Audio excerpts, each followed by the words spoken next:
Hi everyone, I'm Dr. Nakul Somani, board certified cosmetic and plastic surgeon in Jaipur at Engrace Clinics, the aesthetic world.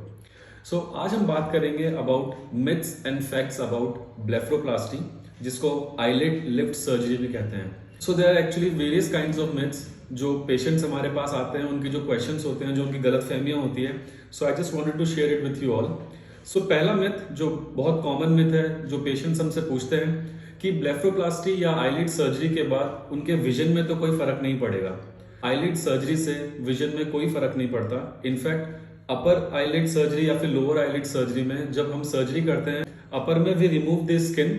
अगर patient का थोड़ा सा fat tissue भी है या फिर थोड़ी एक्स्ट्रा मसल भी है तो उसको हम निकाल देते हैं, बट उस एरिया तक हम लोग नहीं जाते जहां तक उसका विजन में अफेक्ट हो. Similarly with the lower eyelid surgery, अगर पेशेंट का एक्स्ट्रा स्किन है we remove that extra skin. अगर फैट बैग्स हैं then we remove the fat bags also. But patient के विजन में ब्लेफरोप्लास्टी की सर्जरी की वजह से कोई फर्क नहीं पड़ता. सेकेंड मेथड इज, जो पेशेंट्स हमसे पूछते हैं कि आईलिड की सर्जरी के बाद क्या जो स्कार्स आएंगे वो बहुत ज्यादा विजिबल होंगे.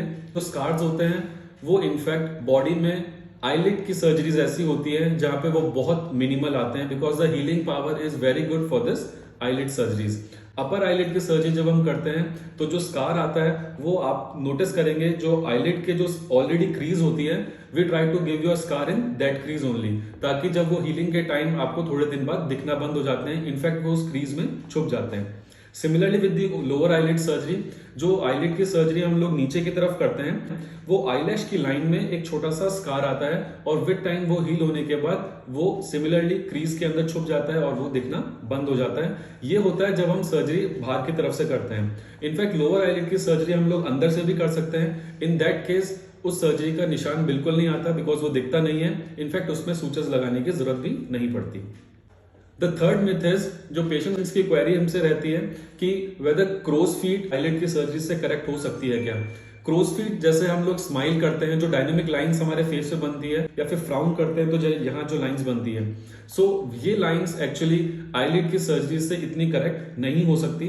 For these lines we need a separate procedure, that is Botox. Next myth जो कॉमनली पेशेंट्स का रहता है, दैट इज कि आईलिड की सर्जरी के बाद क्या उनकी आईज बहुत ज्यादा ड्राई हो जाएगी. ड्राइनेस या एक्सेसिव ऑफ टीयर आईलिड की सर्जरीज में बिल्कुल भी मैटर नहीं करता. इनफैक्ट जो टीयर ग्लैंड्स होती हैं, जो एक्चुअली जो टीयर्स प्रोड्यूस करती हैं, उस एरिया में हम लोग ऑपरेट नहीं करते. तो आपकी आईज ड्राई होंगी या एक्सेसिव वाटरी हो जाएगी, ऐसा कुछ भी नहीं होता आफ्टर योर ब्लेफरोप्लास्टी या फिर आईलिड सर्जरी के बाद. द फिफ्थ मिथ इज, बहुत सारे पेशेंट्स इस वजह से सर्जरी करवाने में हिचकिचाते हैं कि ये it is a temporary procedure, कि थोड़े दिनों बाद हमें ये आईलिड सर्जरीज वापस करवानी पड़ेगी. ऐसा नहीं होता. I'll not say it is a permanent procedure, but yeah, it is a long term procedure.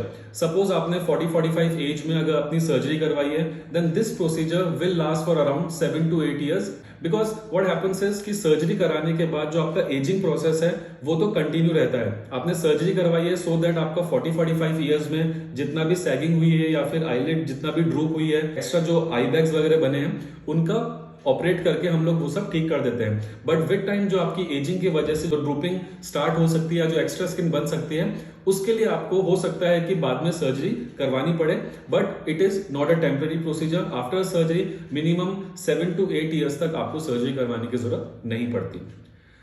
So this was all about the myths and facts about eyelid or the blepharoplasty procedure. Thank you.